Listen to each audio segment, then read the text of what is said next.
mo yan magkain. Sa bahay tayo kakain.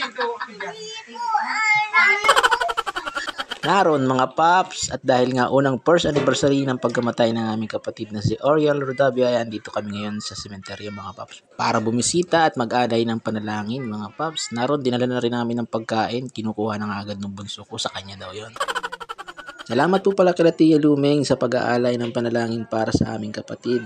Pasensya na kay Kuya Yeng na hindi pa natutupad yung tiles na pangako sa kanya. Kulang pa ng budget, di kasi nagsisend ng Gcash eh.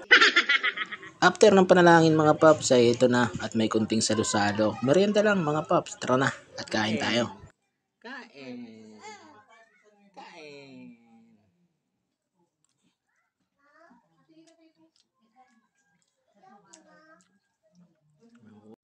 Kain.